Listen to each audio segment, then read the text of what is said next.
Sirens, Slammers, and Service, a podcast for female first responders by female first responders.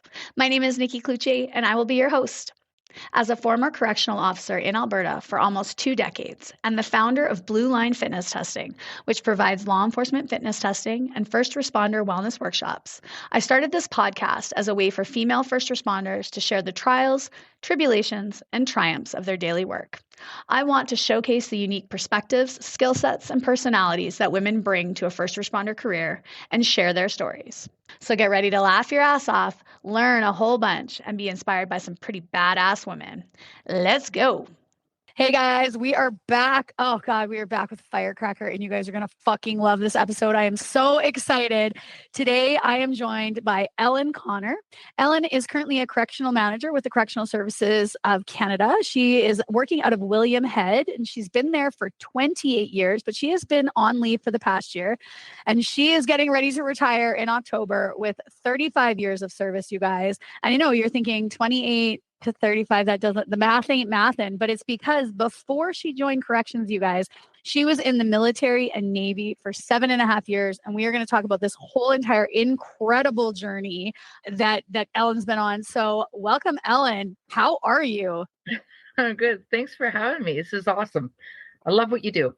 I'm very excited about this episode, you guys. As you're going to hear, Ellen is basically my twin sister. She's got the same raw, authentic, tells it like it is attitude. She has my potty mouth. It's going to be, you guys, this episode, it's going to be good. It's going to be so good. I'm so excited.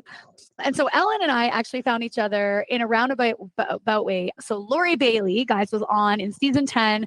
I found her through Marcy, and she put me on to Lori, and then Lori, her episode went out, all of her friends listened to it, and one of her friends that had worked with her forever ago, Marnie, reached out to me and said, hey, I'd really like to get in contact with Lori again. And, I was in corrections too. And I said, okay, yeah, well, here's Lori's info, and, you guys get together, and hey, do you want to be on my podcast? And she said, thank you, but no, thank you. And I was like, okay, no problem. She goes, but you need to talk to Ellen because Ellen needs to be on the podcast. And so, like the creeper that I am, guys, I creeped right into LinkedIn, found Ellen, and was like, hey, want to be on my podcast? And she was like, yes. So here we are, guys. Like, the universe works in great ways, and it drops people into our laps when we need them. And so here we are, ready to break this incredible 35-year career and journey down. So kick it off. How the fuck did this happen? And where did it all start? Oh, geez, where did it all start? Well, I think it all started from when I was younger, and I have 2 older brothers, always wanted to keep up. And I was always one of those ones like, well, what do you mean I can't do that? What do you mean I can't do that? What about this? What about that? So I think at 19, really not knowing what I wanted to do, but I wanted to do something. And I wanted to prove everybody that I was something, right? And that I could keep up and I could do things. Anyways, make a long story short, ended up at the recruitment center down in Vancouver. And at that point, that was in 1990. At that point, the military had just opened up hard sea trades. So if you looked at the Charter of Rights and Freedoms, it came out in 1982. The Section 15, the equality section, took 3 years to write. And finally it came out, and 3 years later, and it was to the point the government was like, okay, now what do we do? We have this gender equality section. What do we do? So they started to think about, okay, well, let's open up trades that were predominantly male-dominated trades for women. So that's when we started to see female pilots, female in infantry, female in different aspects. The Navy, which was a stronghold, one of the last ones to kind of get the women, only because if you look at naval tradition, women were bad luck at sea. So how do you bridge that, right? Yeah. So they had women on tankers, and so supply ships and stuff like that, which were kind of like, okay, well, we've done our part. We've put women here. But it was the destroyers, the fighting ships that are going into these combat roles, that they didn't have women. So the East Coast was the first kind of test pilot to take the women on the ships. And there was one destroyer, and they took a bunch of women on the East Coast. And in 1991, they decided to transition over to the West Coast and take women. Well, I was one of the first 7 women on a destroyer on the West Coast. And so 240 men, 7 women. You do the math. See how that was. And it was a shit show. And it was typical fucking government. Let's put the cart before the horse. Let's not do any sort of like, okay, should we maybe talk to the men about what's going to happen? Should we maybe talk to the 7 women and tell them what they're going to expect, like, and what to expect? Right? No, we drop them on board. We just dump them on and figure it out. Let's just do this social experiment and see what happens. You know what? And years later, when they have the sexual misconduct class action lawsuit, you wonder why? Well, go figure. So when I got on board, there were 7 of us and I was a hard sea trade. I was a bosun. So it's a predominantly male role, right? All these trades were male dominated. And I got there and there would be, so much different things that how we were treated as to opposed to men. For example, they would put up cartoons, like our mess deck, there were 7 of us, there would be cartoons. There would be, the media would do articles on us. The coxswain, which is like the head of lower ranks on the ship, used to make us come up to the flats and we had to get inspected. So nobody else had to get inspected every day, but the 7 women. And you know what they're looking for? Make sure our uniforms weren't too tight. Make sure that our hair was put up properly. Like ridiculous. And the men would walk back and forth and snicker and laugh. And we were a circus sideshow, right? And like it was just shit like that. Yeah. And so I stayed there for 7.5 years. And I don't know whether I did it because out of spite or to prove everyone that I could. I don't know. Yeah. Whichever it was. Yeah. So then what happened was I got engaged with another sailor, and what a mistake. But anyways, that's another story. That's another podcast.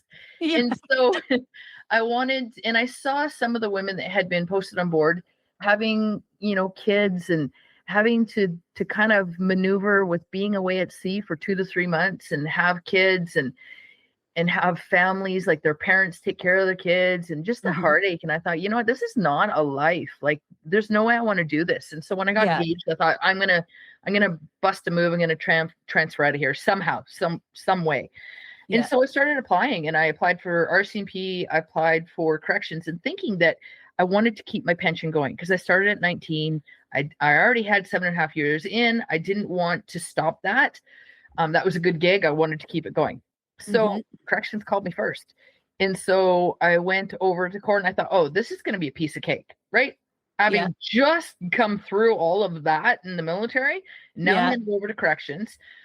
And so I did the core and then we got to pick where we wanted to go. And so me being me, I thought, wow, I'm just going to tackle it all. I'm going to go to Max. And so I went to Kent, maximum security as a CX1, and I freaking hated it.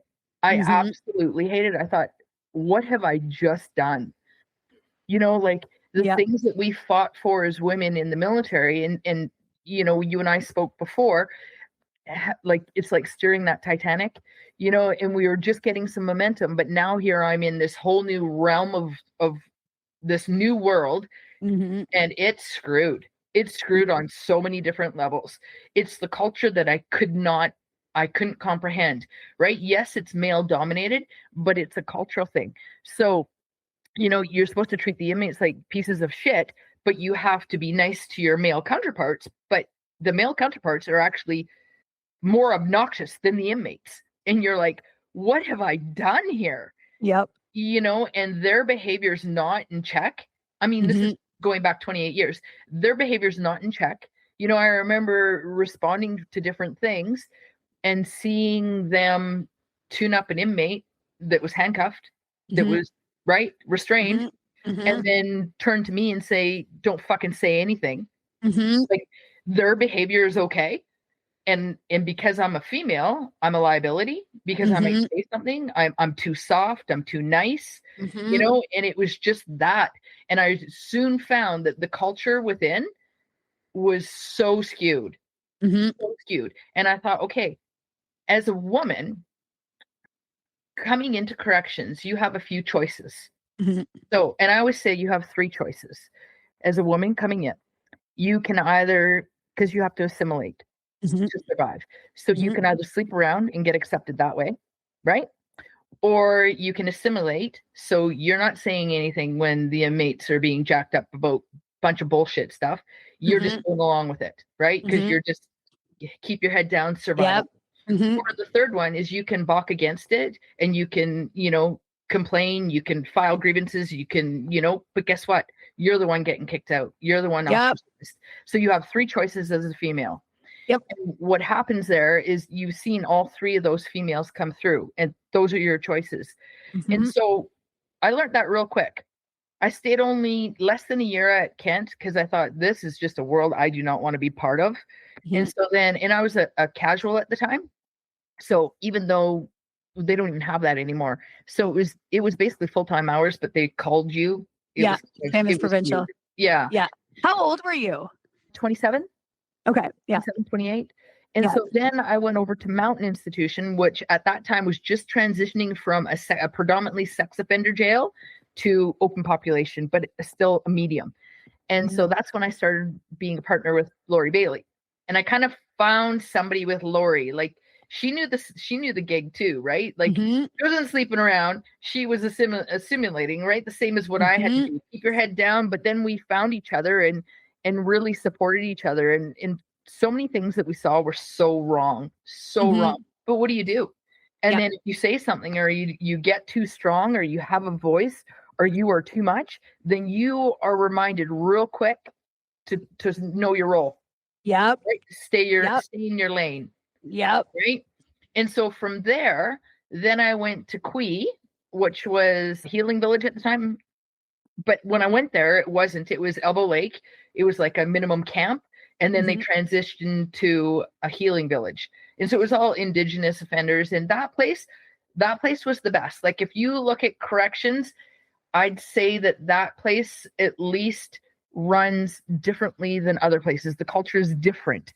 The culture is different because it's more the Indigenous way of thinking about things, right? There's healing circles and there's talking, and it's not so manipulative. And right, there was still that element, but it wasn't predominant. Not like an Indigenous culture. Come on, they think women are the superpower. Well, hello, life, right? So there was something to be said about that. And so Kwelp is the name of it. It was a great place. But at the time I was married, and my husband at the time he had gotten out of the military and was going back. So this is how I ended up back on the island. So I ended up at William Head. Now, William Head had gone through a transformation of going from everywhere I went. It was like these places were transforming into something. Anyways, so William Head was medium, and it had just been announced that it was going to minimum. So I get there. Now you got to remember that Elbow Lake was a minimum, and then Quee also a minimum, healing village, total minimum, right? So you think about a minimum security, and I've gone through two. Elbow Lake, it's the same place, and Quee. Now I'm coming to William Head, and they just changed it to minimum, but it wasn't a minimum. I walked in and I was like, what the hell? Like, as a female, I was pregnant with my first child at Quee, and I would take up to 6 offenders to different appointments. I would do family contact. I was like always with them, and like it wasn't a big deal. I get to, and that was being pregnant. I get to William Head. I can't do any passes because I'm a female, right? What? Okay, wait, what? It's the same correctional service, is it not? Yeah. The minimum was completely run differently. Completely different. And when I got there, there was only, I think there was 4 women in uniform, and all of them were married to other correctional officers or staff at the site. Okay? Set the scene, right? And there I come rolling in, and my husband's in the Navy. And I'm not protected because I'm not one of, and a lot of people at William Head, and still to this day, started at William Head and have all their family that work at William Head. So you want to talk about nepotism, like it's a toxic place in that sense. There's, at one point there was, I think, 13 family members and friends from the same family, same friend group all together. So it's almost every department is covered. Yeah. You go up against one, you go against all, right? Yep.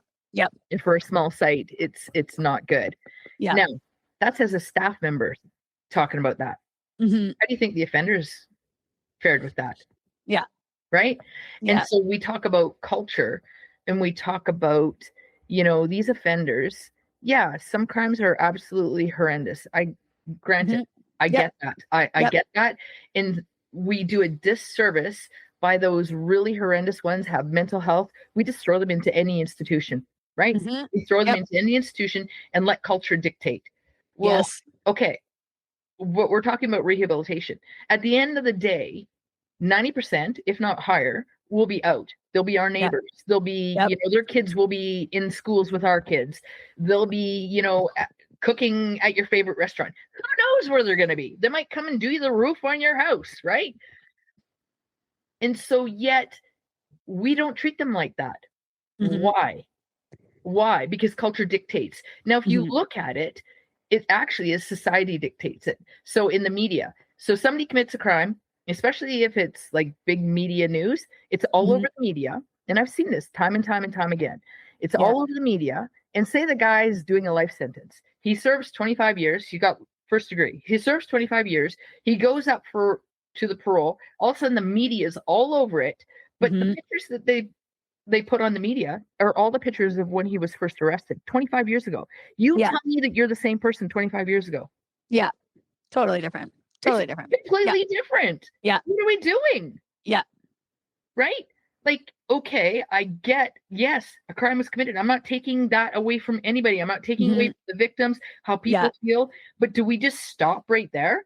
Yeah, exactly. What's the point of corrections if we're not working on rehabilitation, if we're not working? We expect these guys to come in, we expect them to we look at their criminogenic factors, we look at what brought them to jail, we want them to do counseling, we want them to do programs, we want them to jump through hoops, we want them to do everything. So they do that, and it's still not enough.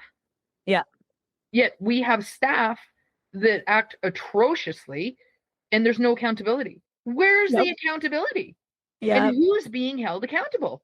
Right? And then as women, peel the layer back again, because there's different standards for us. Right? 100%. I always say that women bring a different element into corrections. We have emotional intelligence. Like, I will say that again. Over a lot of men in uniform, we have emotional intelligence. We have the ability to communicate. We have the ability to listen. We have the ability to look at the bigger picture.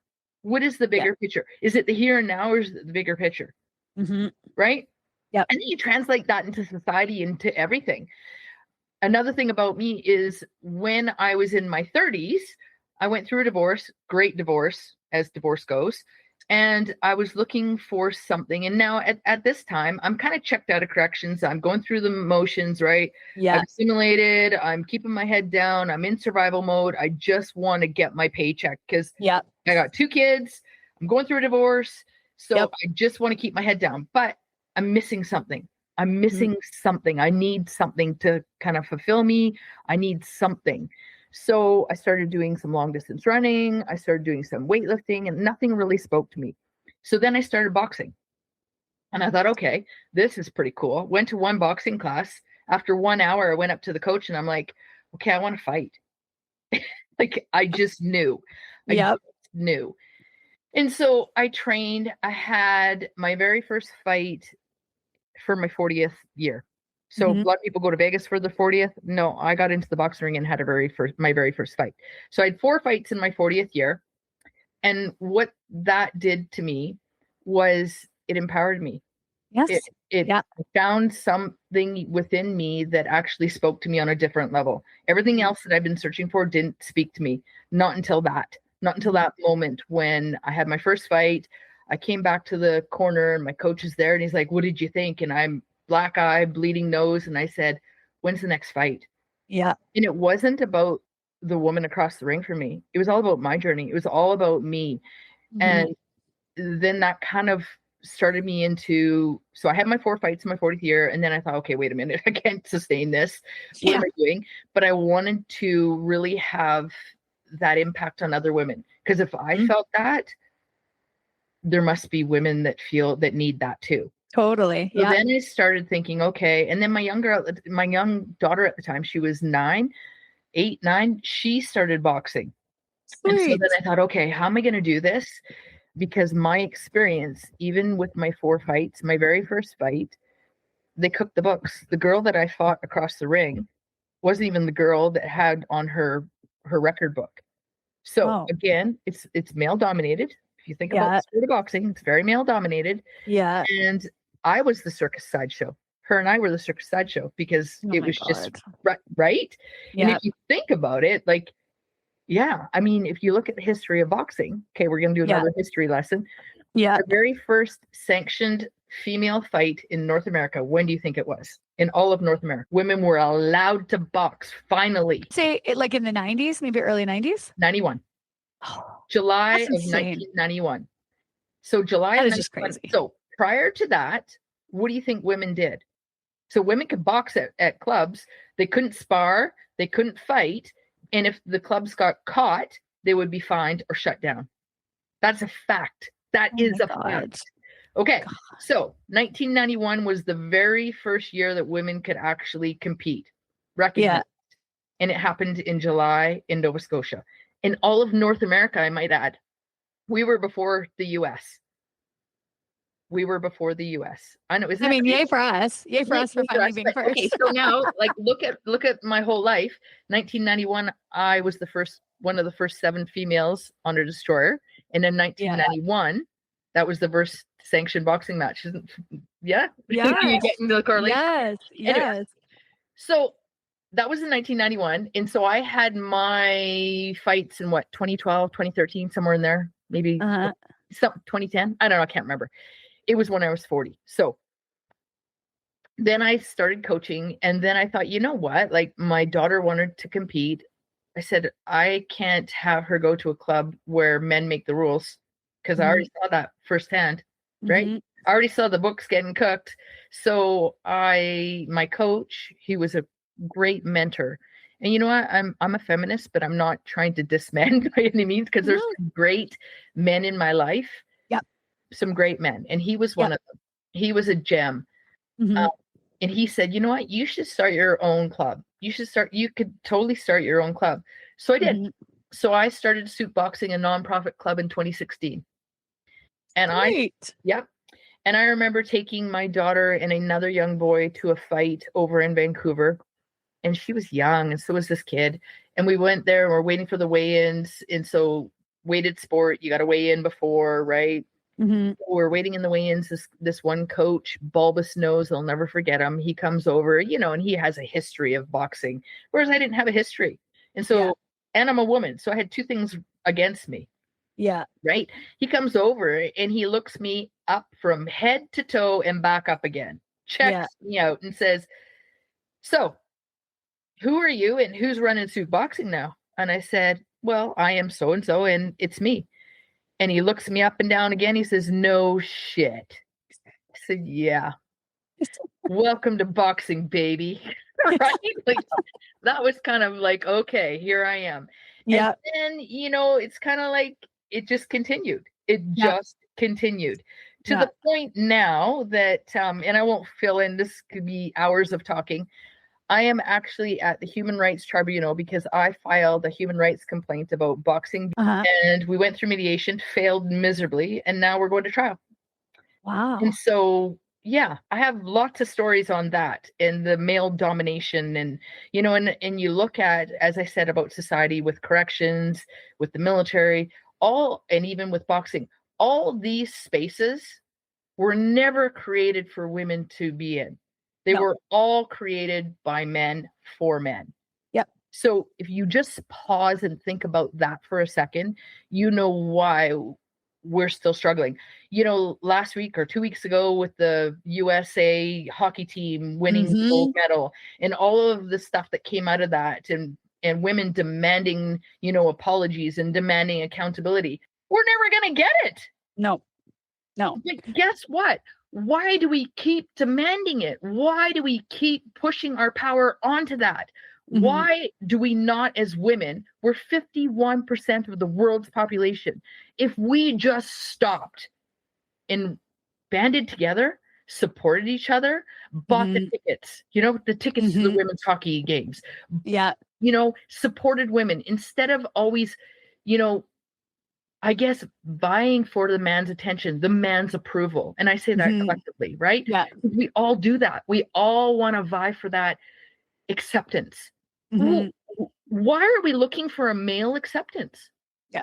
Why do we do that as women? Yeah. Like just stop and support fellow women. You look at the countries that have female leaders, especially Mhm. Norwegian company or in Norway and like European countries that have that, Mhm. you can see they're way more advanced than us. Look at their prison Totally. systems. Look at Yep. look at their political systems. Like they're way more advanced. Mhm. So what does that say? And Yeah. yet, then you look to the south and you see the buffoon that's down there, and Yep. you think, okay, no wonder why women's rights are going into the toilet right now because he Yeah. doesn't value them. And then you Yeah. you talk about the Epstein files and you talk about all these different things that are going on right now. Yep. Women, wake Yeah. up, support each other. Because I'm telling you, 51% of the population. Yeah. I do think the tide is shifting on that. I really do. I think it is a slow burn because I think there definitely is women that are kind of, like you said, they are waking up and they are going, what? Wait a minute. This affects Right. me because I think as women, and again, guys that are listening are going to be like, we're busy too, but we're busy as fuck. We Yep. have everything going on. We are doing 8,000 things all the time. Our brains are constantly like the whole Yep. fucking time, right? And so if it's something that doesn't immediately affect me personally, I hear it, I think, oh, that's shitty. I don't like that, but it's not affecting me right now. And I have 48 other thoughts in my head. So, Yep. while yes, that sucks for those women, I don't agree with it. If I had more time, I would definitely stand up. I'm doing 48 other things. But Yep. the second that that thing now affects me or somebody close to me, my sister, my mother, my best Yep. friend, we stop and we go, whoa. No, I am going to put this as a priority now and I'm going to step up. And I think there's enough things happening now that women are going, whoa, no, Yep. no. Hey, no, these are priorities. Like, yes, I have everything else on the go, but this is a big fucking deal. And I do need to stand up and I do need to speak up and I do need to get out and vote. And I do need Yep. to, speak my mind when I'm in a meeting and I'm being mansplained to. And I do need to, stop softening who I am when I send an email and the Yep. language that I use. Right. And I think like it really is, it's slowly coming because there is still, like you said, there is still that, oh, not appeasing the man, but just like, and you kind of summed it up great. The three types of correctional Yeah. officers. You can either, sleep around and get your way, which women still do. You can fucking lay low and just kind of get through the shit, or you can be a rabble rouser, right? Well, I Yep. think a lot of those women are still in that, you know what?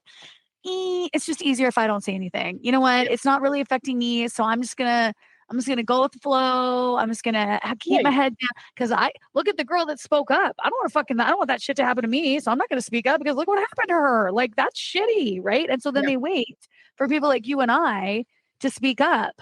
And that happened to me throughout my entire career in corrections is people would come to me as the manager, as the supervisor, as like just a female frontline staff when I first started and be like, this is bullshit. Da, da, da, da, bitch, bitch, bitch, bitch, bitch, bitch, bitch.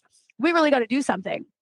And me, being young and stupid, first of all, and then learning later on that you just got to step up anyways, would be like, well, I'll go fucking say something because you're right. It is bullshit. We shouldn't be doing this and that shouldn't be okay. So then I would go and say something and then promptly get told where to go and how to get there mighty quick. Stay in your lane. Stay Yeah, in your in lane. my lane, stay in my lane, right? Or I mean, the odd time, I will say, the odd time they were like, you know what? Yeah, you're right. And I'm like, holy fuck, I've won one. I've won Yeah. one out of 10, but beautiful, right? But then when I got my pee slapped, I'd come back and be like, well, fuck you guys. Where the fuck were you on my back there? How come nobody, as I'm standing up in this meeting with all of you, Yeah. saying this is how we feel, and everybody, when they look at us, everyone's fucking head is down and nobody's making eye contact. So y'all look like you don't actually agree with me. And I just look I like, know. the asshole that's up there. But right, but you know what that is, that's out of fear and it's survival, right? And I can't, because I've seen it way too many times where when push comes to shove, it's the vocal ones that say something, it's you and I, but we pay the price, we pay the cost. And you know what? And it's a heavy cost. And for many years, I kept my head down and didn't say anything because I knew the cost. Because I'd seen other women that had been ostracized, had been pushed out, and it's not for anything other than being female and standing up to the power. You know, and really, I don't even know what, because the narrative, it changes like that. And once the narrative's set, you know what, you're a piece of shit, and there's nothing you can say or do, because once that narrative goes through, you're done. You know, and if you challenge a man, I mean, I remember when I became a correctional manager, I'd be saying, okay, we have to do this, this, and this. And male CX2 said, are you sure you want to do it that way, Ellen? No. What? You wouldn't say that to a male correctional manager. Why are you saying it to me? And in that moment, you know, I don't say anything because I think I'm surprised.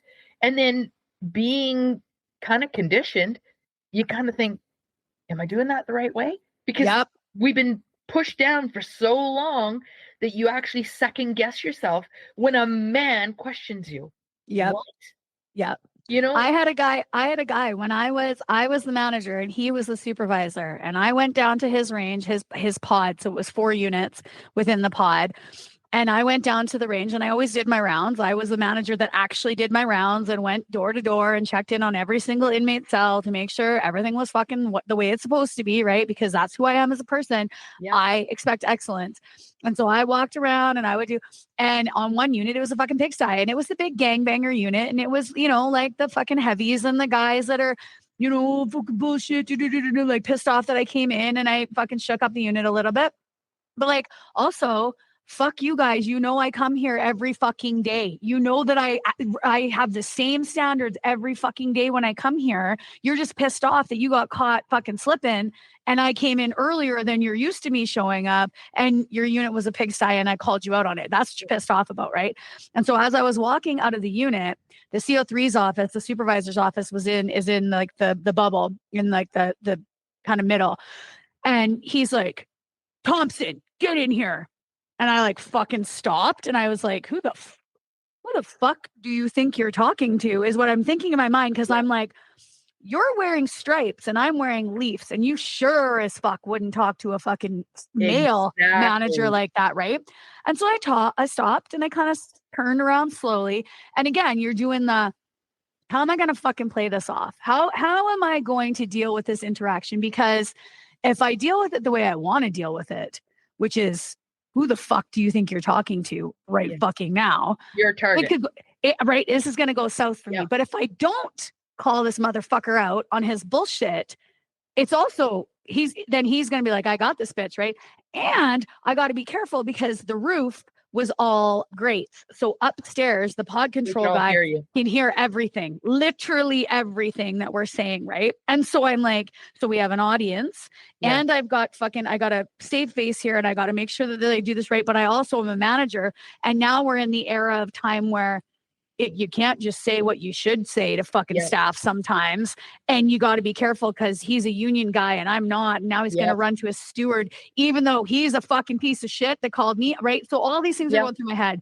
And I turned around and I said, I'm sorry, what did you say to me? And he's like, and he kind of like backtracked just a little bit. He's like, well, who do you think you are coming on this pod and heating this pod up? Like, I've got it. I'm dealing with it. And I was like, do you want me to shut the door so we can have a closed door conversation about this? And he's like, well, why would I need to close the door? And I was like, well, I'm just saying your pod control can hear everything that you're saying. There's probably going to be inmates. There's probably going to be inmates coming back. Do you want me to shut the door? And he's like, I don't need the door shut, Thompson. And I was like, okay, well then let's have this conversation right now while everybody is listening. And he was like, and then he kind of caught himself again. And I said, I don't know if you realize who's wearing the stripes here and who's wearing the leaves.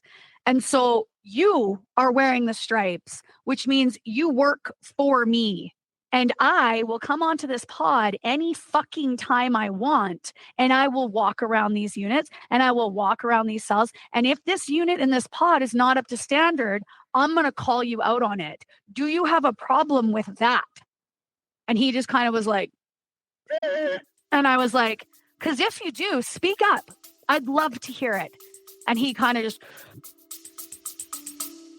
Stay with us. We'll be right back. Blue Line Fitness Testing is a premier law enforcement fitness testing and training center based in Edmonton.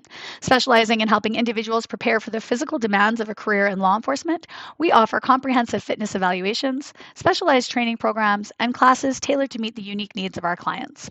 Our facility hosts a range of classes and are committed to fostering a supportive and empowering environment where clients can achieve their fitness goals. Our team includes experienced trainers who bring specialized expertise in law enforcement, self-defense, personal training, and rehabilitation. We engage through our community through challenges, events, and our podcast, and we are dedicated to helping individuals succeed in their fitness journeys and career aspirations in law enforcement. Are you looking to get started with your career? Come see Blue Line Fitness Testing, and we'll get you there. Right? Because again, most of these fucking guys have never been called out by a female. And when they do, they're like, right? And I said, because if you've got a problem, let's take it down to the office right now. We can go have a conversation with the other DDOs and you can let them know how you feel about me coming onto your pod. And he's like, I'm just saying I have to now deal with all these pissed off inmates. And I was like, and that's what you get paid to do. And I turned around and I walked out, and he immediately, as soon as I went back to the office, he went down to the DDO's office, which is like, so I was the assistant manager. He went up to the big manager's office and basically cussed me out in front of them. So then I get called in. Hey, Nikki, what happened? And I said, this is what happened. It's like, call the pod control officer. He'll tell you what I said.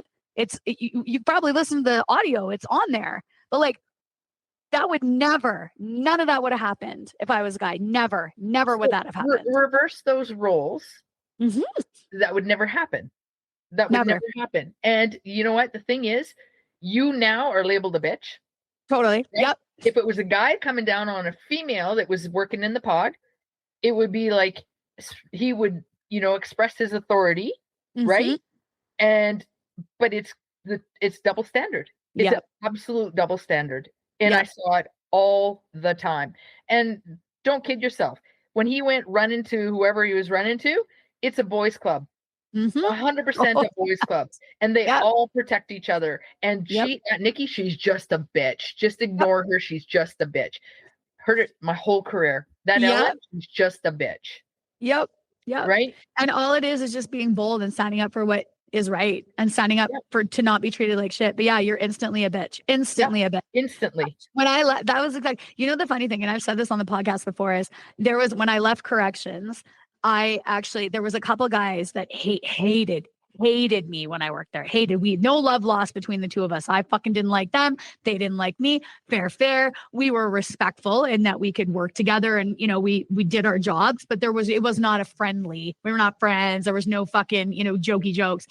And I left, and immediately within 3 months of me leaving, I was getting emails and I was getting messages. Hey, Nikki, I just wanted to say, when you worked here, I really didn't like you. I thought you were a total bitch, but now you're gone. I realized that you were actually the best manager that we had. And I'm really sorry that you left, because like everybody that's left here is useless. And we really need you and your vocal ability to speak up and put your foot down, because we've got nothing now and it's a train wreck here. And I was like, the first one of those messages that I got, I was like, is this a fucking joke? Is somebody punking me? Like, there's no way that this is a real message. And I was like, I replied back like, hey, like, wow, like, didn't expect this message at all, because we didn't really get along when we were at work. And like, but thank you. And it was, again, like message after message after message from these stuff, because at the end of the day, staff do want somebody that's going to stand up. They do want somebody who's going to go to bat for them. They do want somebody who's going to call out bullshit when they see bullshit. And in corrections, oh my God, it's just bullshit everywhere. It's always bullshit. There's constant bullshit going on, depending on if it's nepotism, if it's favoritism, if it's fucking, turn a blind eye on this, but then jack somebody else up on I this. know. Mistreatment of inmates, if it's mistreatment of staff, if it's sexual harassment, if it's physical fucking harassment, like, it's bullshit everywhere. And people they just turn a blind eye and they keep their head down. Again, it's that culture within, right?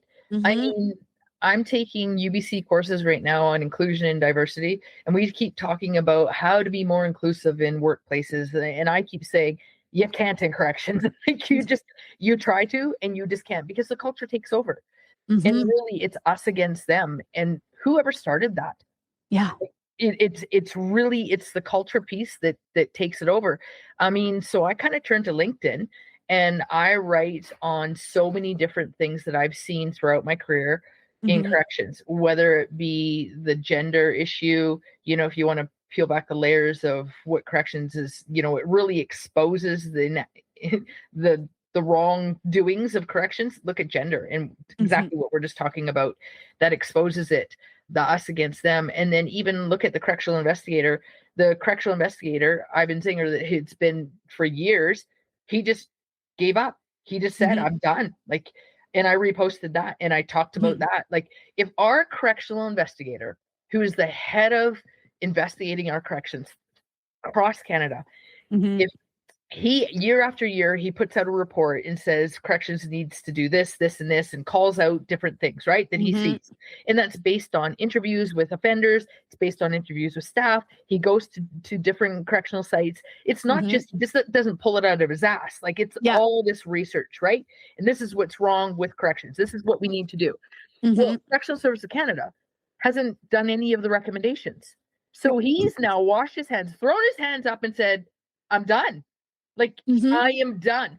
If that doesn't tell you what our correctional service is all about, I don't know what else does.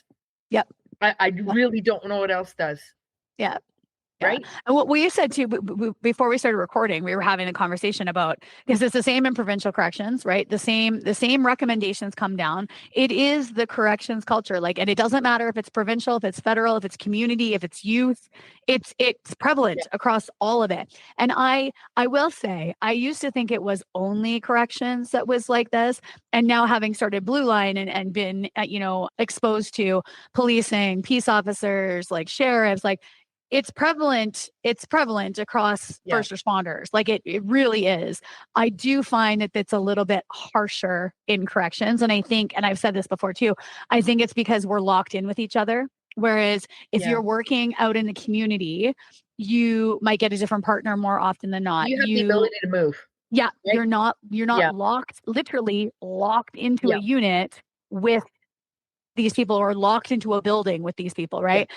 And so I said, when you're trying to make change, it's like trying to turn the Titanic. And so you have to make 100 micro turns, itty bitty, teeny tiny turns, teeny tiny changes and decisions to turn the fucking boat 1 degree. And then, like you said, the wind comes and poof, you're right back. All 100 decisions that you just worked your ass off to get, that took a year and a half to get you to turn the boat 1 degree, are immediately undone with a political decision, with a new leader coming in, with a budget cut, with a right. And then we say to ourselves, well, how the fuck do we fix this? How do we fix it? And I said that before I left corrections. I was like, we need to do something. We need to fix this. Like, our staff are killing themselves. They're not killing themselves because of inmates. They're not killing themselves because of inmates. That's the thing. People used to say to me, how do you handle working in corrections with these, murderers and robbers and rapists? I'm like, those people are the easiest ones. Yes. It's the staff.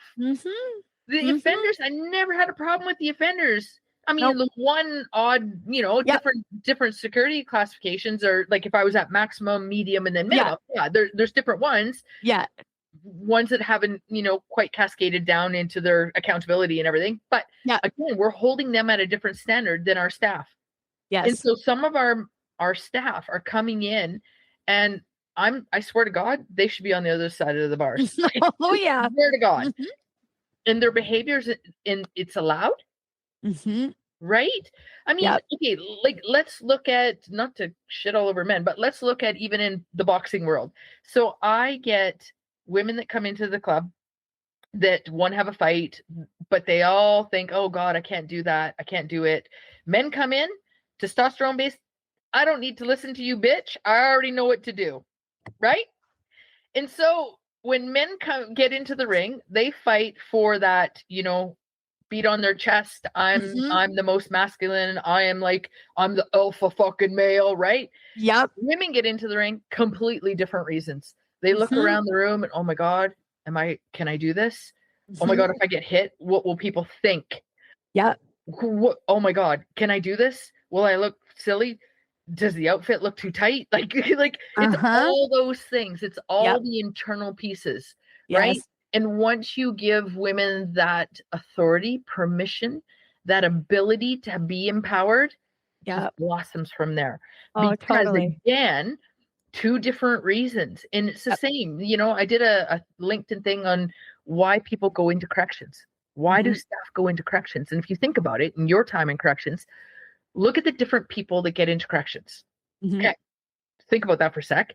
So you have the ones that are power driven. Maybe they didn't get into the police. Maybe they just want to have power over people. Those are the toxic ones. Yep. Right. Then you have the ones that maybe have a degree in social work and they want to change the world. Kumbaya, right? Yep. And they want to do everything.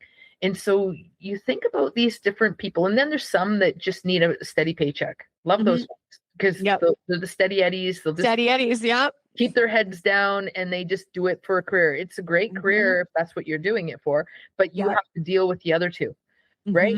And if we could take those two and kind of mix them together and make the perfect correctional officer, sure, we can't. And so what happens is the ones that want to not change the world, the ones that want power over somebody, they usually take the lead. Those are our alpha officers, right? And they dictate because they're the loud ones, and they're the ones they really are entrenched with the us against them. And they're really the ones that set the tone, and they will call out the other ones that don't follow the line. Con lovers. Oh, those are con lovers. What are you, a con lover? Come on. Right. No, I treat people or I just am treating somebody with basic politeness and respect. So I thought that was our job, but apparently, according to the culture, it's not. Right?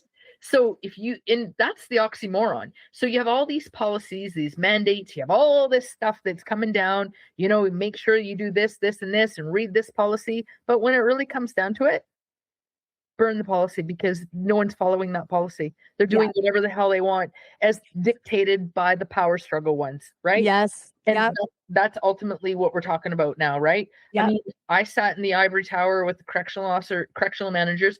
I'll tell you another story as I digressed here.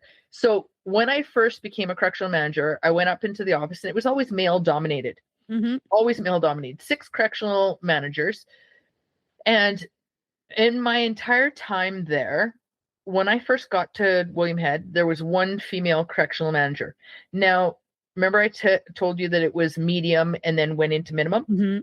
Well, she was a range instructor. So she became a correctional manager because she brought a little bit more to the table. She was a range instructor, so firearms instructor, and just a little bit different. So she was a correctional manager, but she was the only female.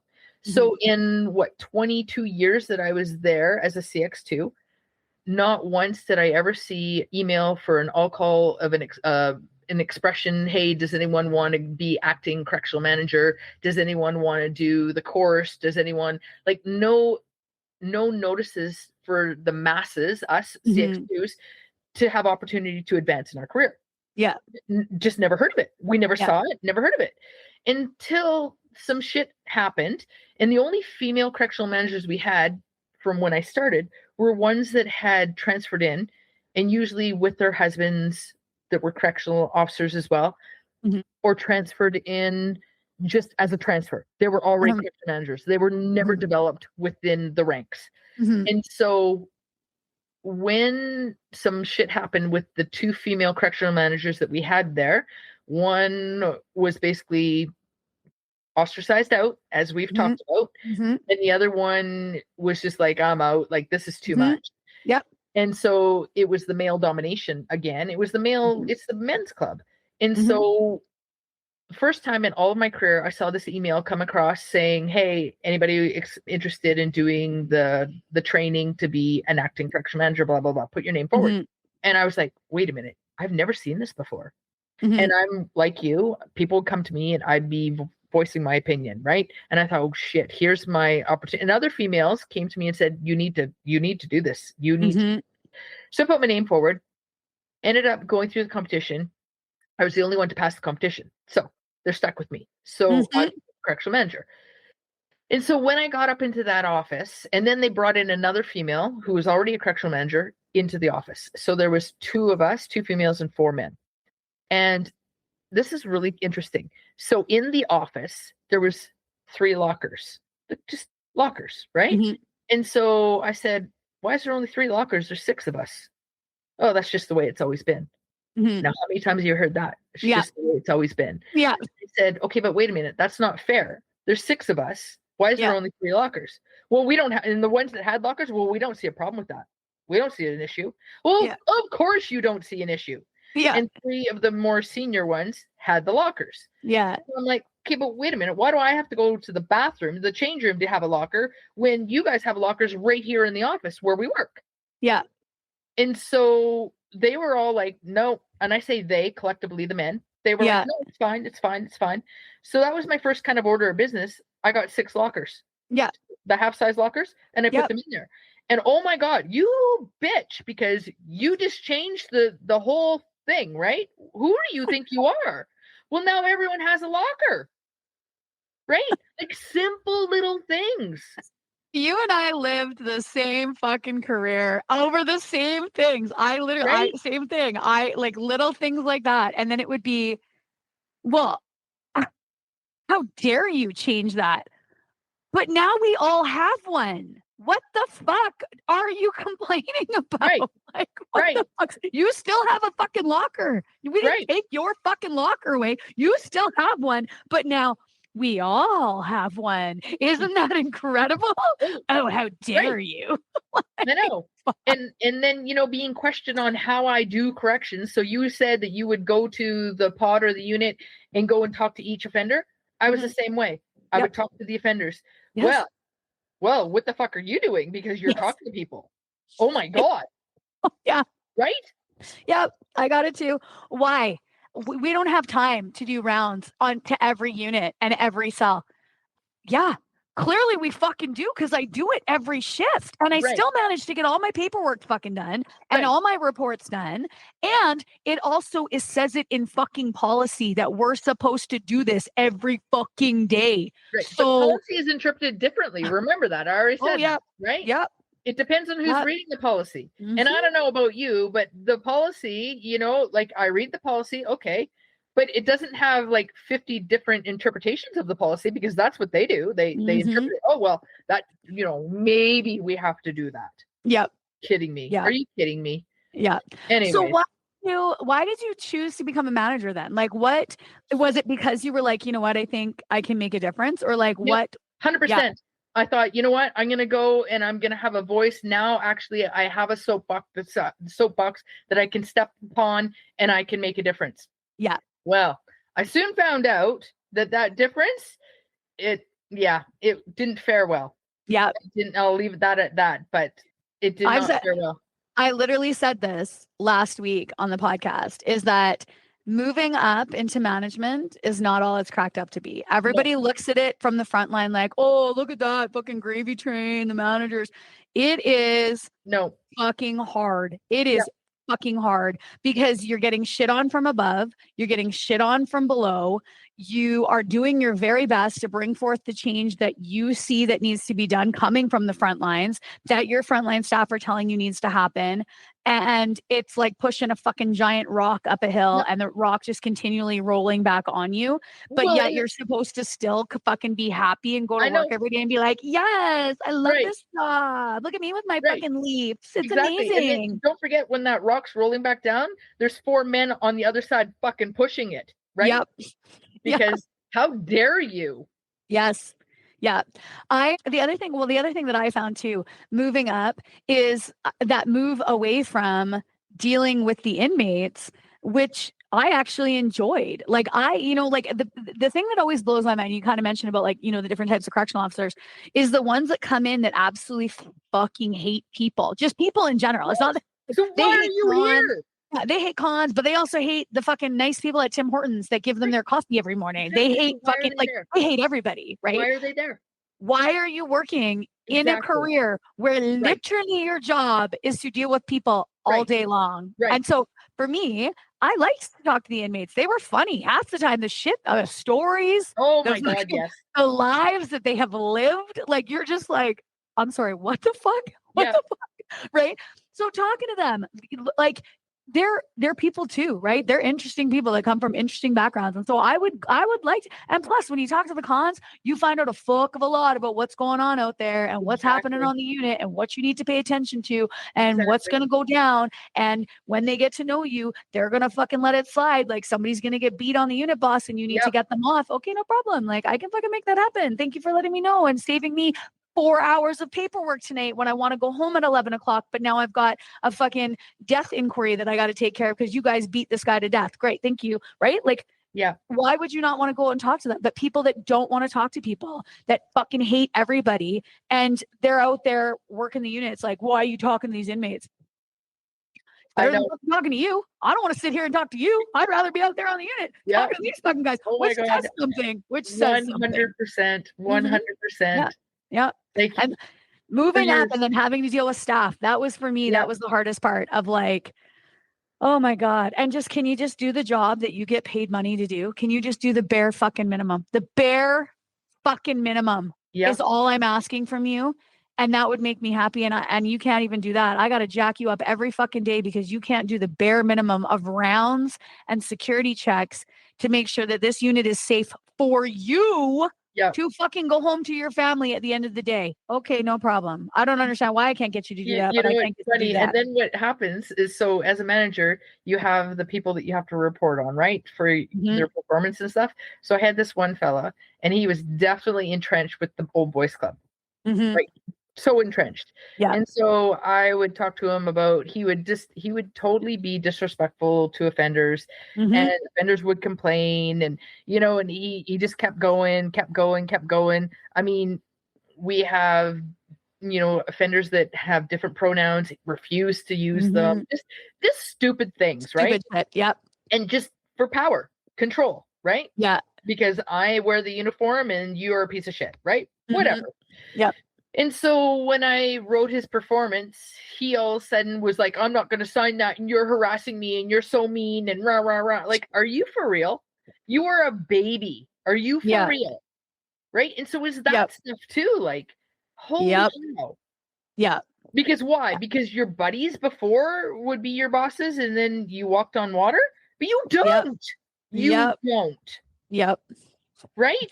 Yep. Like, just incredible. The entitlement, especially with some of the male officers, the entitlement, and like you said, the nepotism, people married to people on the same crew and working, and some of them, great. You don't have problems with them, but there's others that, oh my God, really? Totally. And how do we allow this? Yeah. How do we allow this in the military? And turn a blind eye to it and be like, oh, okay. Yeah. Right? Because you're not allowed to serve in the same unit. And there's a reason for it. Right? Yeah. For the morale, the security, the safety of the so unit. Much. And now it's like it's a shit show in corrections. Like, and then we talk about the 3 different officers that come in, the females. Then you get the ones that are sleeping all around, and then you're like, what the hell? Yeah. It's awful. It's absolutely awful. And so I saw a LinkedIn post the other day, and it was from this politician, and she put on there that I would something about being a correctional officer, and I would welcome my daughters to be correctional officers and rah rah rah. I'm thinking, bitch, you never been in corrections because you wouldn't say that. And if you did say that, you should actually follow it up with da da da da da da da. If you're going to go into corrections as a female, you need to know the straight goods of what you're getting into, because I didn't know. And I think that if I would have known, I don't think I would have chosen it. Yep. I really don't. I get that a lot in my business. I get women coming in, and to go back to your point about men in boxing and women in boxing and how the men come in and how the women come in. What always blows my mind is women will come in to run their fitness test to get the job, and they will be very clearly insanely fit. Like, we are talking, some of these girls that walk in are jacked. They are so fit, so strong, cardiovascular fitness. You can just tell when they walk in. You're like, oh, you're going to slay this test like fucking wicked. Good, because a lot of women fail. A lot of women fail for lack of preparation. 100% lack of preparation, women. If you are listening, it's about lack of preparation. It's not that you can't do it. It's not that you're not strong enough or fast enough or fit enough. It's because you're not prepared enough, and we can fix that. But the ones that come in that are prepared and fit, one of the questions that I ask in the going through doing their blood pressure and stuff is, what is your level of fitness? Poor, fair, good, or excellent? And inevitably, these women who are insane, like very clearly fit, will say, I don't know, like fair to good. And I'm like, your fitness is excellent, right? Like, I can tell. I've tested over 4,000 people. I know, from the look of you, I can tell you if you're going to pass or fail your test. Sometimes, every so often, somebody will shock me, but I'm pretty dang, I got a good batting average, right? Yeah. And so I will look at them and be like, are you fucking kidding me? Because right before you sat down, I had Joe Blow fucking dumb boy walk in, who tells me that the only working out that he does is his 30,000 steps a day because he works in a fucking warehouse, tell me that his fitness was excellent. This motherfucker doesn't even go to the goddamn gym. This motherfucker just walks every day, and he thinks he's strutting in like he's fucking Usain Bolt and he's going to kill this fitness test. Tell me his fitness fucking excellent. You're walking in looking like a fucking Olympian athlete, and you're going to tell me that your fitness is, I don't know, like fair to good. Like, girls, own it. Own it. Do not be afraid of owning it. Yeah, but that speaks to women in general, what we do. We always sell ourselves short. If you think about it, so the least amount of women in the role of correctional manager for all of Correctional Services Canada.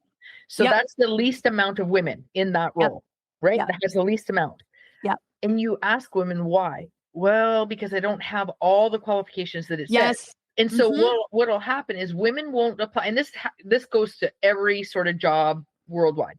Women typically will not apply for a job unless they actually meet all the criteria as to what's on that job description.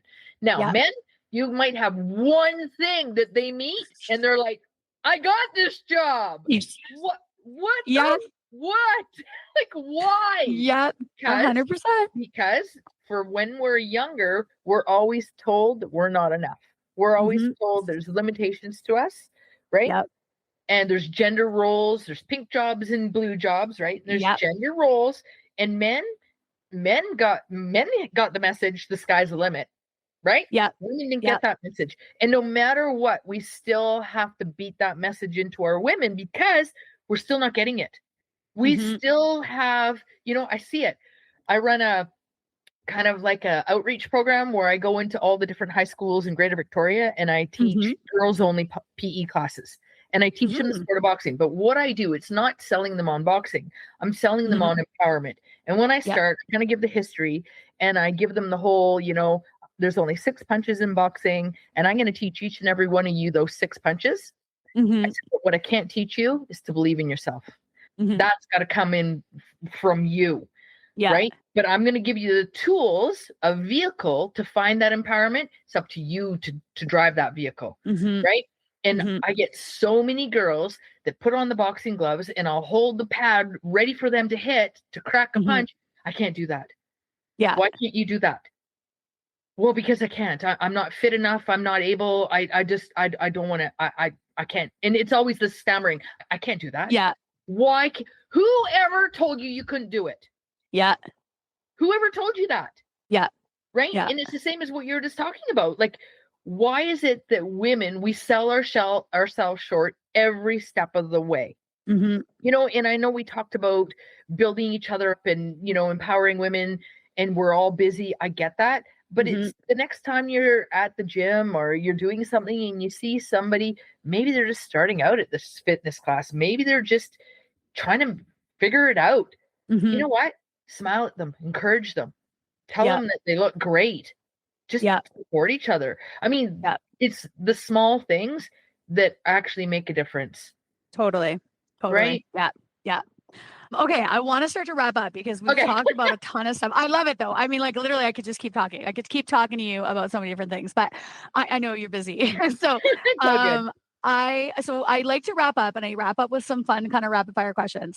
And so for me, the rapid fire questions are just like really easy ones that you can just kind of like wing off the top of your brain as you're Okay. thinking. So, number one, always that I ask, what is your favorite food or snack when you are on shift? Cinnamon buns. Cinnamon. Ooh. Okay. I like that. I like that. And like fresh ones, like what are we like? We're Doesn't just matter. hitting like, I can always microwave them if they're not right. okay, I like it. Little sweetness, a little Yeah. cinnamon, a little coziness. Yep. Okay. I like it. Okay. Number two question. What was your favorite location to work at? So you've been to Kent, you've been to Stony, you've been to Kew, you've been to So Kent, Mountain, William Head, and Quay. and Quay. So Okay. I'd say Quay, the Aboriginal healing facility. Yeah, Yeah. Indigenous healing. Yeah. How long were you there for? A couple years. Yes. Yeah, 2 years, 3 And years. where is it located? It's just outside of Agassiz. So an hour and a half Okay. out of Vancouver. Okay. And so are you from BC? Yeah, I'm from Agassiz. Oh, okay. Yeah. And so then you went to Kent, which is So first of all, okay, so I graduated from Agassiz. Then I went to the military. Mhm. So I was on the East Coast, did my basic training, then came to the West Coast on Vancouver Island, and Yeah. then I went to Kent.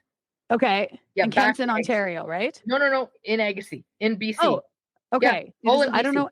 I don't know any of the federal ones. And Yeah. then you went to Stony, which is No, in never been to Manitoba. Stony. No, I went to Mountain. So I went Kent, the maximum security, to Mountain, which is medium, and then I went to Elbow Lake minimum, which transitioned to Queequeg Healing Village. Then I went to William Head, back on the island.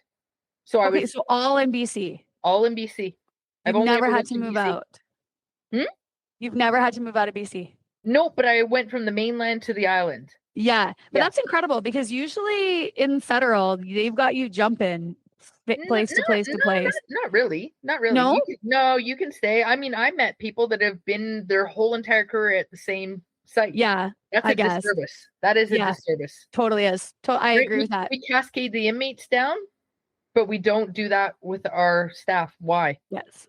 I totally agree. That was one thing. And I used to be a steadfast, no, I don't want to work anywhere else. I only want to work at the remand. I don't want to go to the fort. I don't want to go to EY. Like, so the fort is a sentence facility. EYs are young offenders. I don't want to go there. I love the remand. This is my jam. I like this, I like the busyness.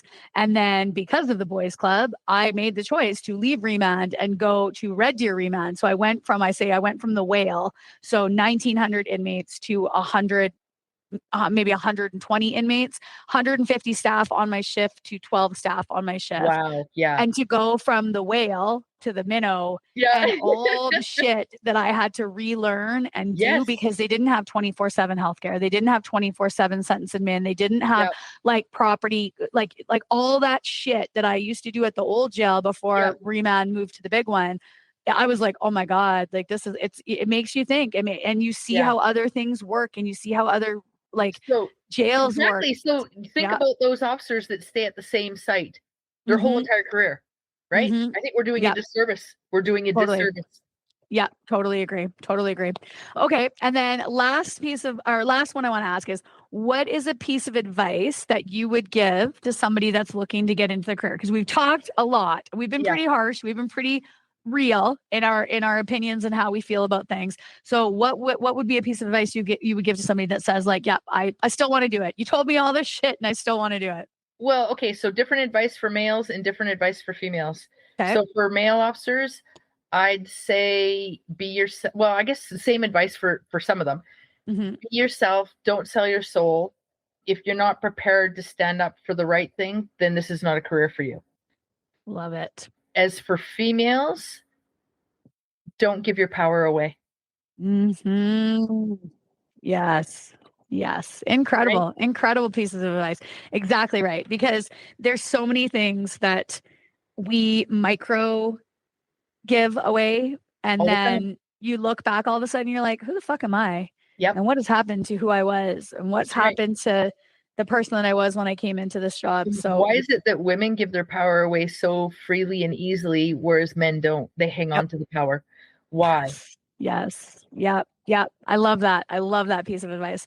Well, Ellen, I mean, it has been a freaking treat. You have, oh my God, like I said, just the stories and the info and the everything I love. Another quick question for you. What's the name of your boxing gym again? Souk Boxing Club. Souk. Okay. Yeah. Okay. So all my BC friends, if you are out there, all my girls that are in BC, if you're looking for a boxing club, go check it out. You know, you're going to be loved. You know, you're going to be taken care of if you go there. So go check it out. And we'll throw the information in the show notes too. We'll throw the website up and things like that. But I've got one final one for you. So we've got retirement. It's coming up. You can see it. It's on the horizon. What are we going to do in retirement? You know what? I have a hashtag on my LinkedIn, and everything that I do, lead the change, be the change. I think that so many people leave corrections and they just want to forget about it. They don't want to, it was traumatic, or it's over, that chapter is over. They put the book away and that's it. Yeah. I want to do that. I want to instill the next generation that, we need to change things. I want to be that voice of, calling shit out. That's why I love your podcast. Call the shit out, because I think that we're a society that, especially for women, we walk with our heads down and we're not aware enough. Yes, we're becoming more aware, but again, owning your power, not giving it away, and things like that. As women, we need to do more. We need to step up. And how do you do that? Well, be a voice. And even with my LinkedIn posts, like I'm a small voice, but the traction that I get with my small voice, like, it's incredible, the people that reach out to me and say, hey, I was in corrections and you're saying exactly what I always wanted to say, but I was too afraid, or I couldn't be bothered, or something, right? And I even get people that are on parole reach out to me and say, hey, like, oh my God, you're saying on the other side of things, and I lived it on this side of things. And I'm not a piece of shit, and what you're saying is so true. And anyways, and so I think for me, and I mentioned earlier that I'm taking this inclusion and diversity course. It's a certificate course through UBC.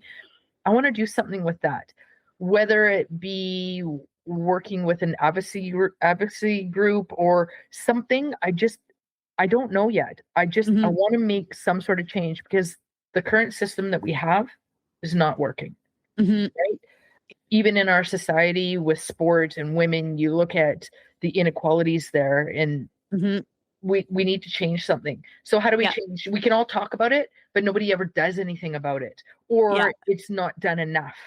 So I don't know. I don't know what I want to do, but I know that I want to get louder. Good. I want to get louder. I love that. I love that, because it's true. It's so easy to kind of, I guess, drift into, not oblivion, but drift away from everything. Just be like, you know what? Wipe my hands of it. I'm fucking gone and I'm out. And what about all the other people that are still there, right? How do we ever make those changes for those? I mean, and you said it yourself, there's some offenders that made mistakes. They made some mistakes. They're accountable now and they want to get on with their lives, but we won't let them. Yeah. Right? Like, and there's some good staff, really good staff there that are just getting eaten up. Yeah. And so what are we doing? We talk about mental health, we talk about PTSD, but what do we actually do about it? What do we do? Like, oh yeah, well, so-and-so is off because they have PTSD. So, but we're not changing what caused it. Yeah. Right? We're saying, okay, we recognize that these people are off for this thing, or maybe, you quit, or you retire early, or you do these things. And we recognize that people are going, and it's like this transitional, like going through, but don't stop to fix the system. Yeah. The system just keeps rolling along, eating those people up. Yeah. Right? Yeah. And spitting everybody out. Right. Yeah. And you know what? And you look at the system, it's a political football, right? Whoever's trying to get in power uses corrections as, tougher on crime, right? Yeah. So anyways, we could talk for hours. I'll let you go. We can talk for hours. No, I love it. I love it. It's totally true. It's totally true. Everything you're saying is totally true. And so, guys, if you liked this podcast, if you were like nodding your head the whole time, like I was, if you see the video on this podcast, guys, I look like a bobblehead because I'm like, yes, yes, yes, that's exactly right. Right. If you were thinking yes, if you were listening and you were like, oh my God, these women are telling it like it is, go tell a friend about this podcast. Go tell a friend about this episode and share it, because I think, again, the more information that we get out there about the realities of the shop. And that's why I started this podcast. I started this podcast because I have a platform here to be able to tell people what it's really fucking like to do these jobs. Because, again, I've got really good friends that are recruiters, and they're selling you the polished version of these careers. And it's not all polished. It's not all terrible. I will say I had a great time in my career. There was a lot of really fucking awesome things that I loved about my career, but there was also a lot of really fucking shitty things that I didn't like in my career. Agree with and that. So, right. So like, I want to tell you what it's really like, and you can then make your informed decision, whether you agree with me or don't agree with me, whether you want to go into this career or you don't want to go into that career, but at least there's that real version out there. So yeah, tell a friend if you like this podcast. Ellen, thank you for joining me. This has been so much fun. We'll have to have you back on and we can talk more and more and more, but I hope you have an amazing rest of your day. Thank you. You too. Thanks for having me. And yeah, I mean, everyone needs to subscribe to this and listen, because this is good stuff.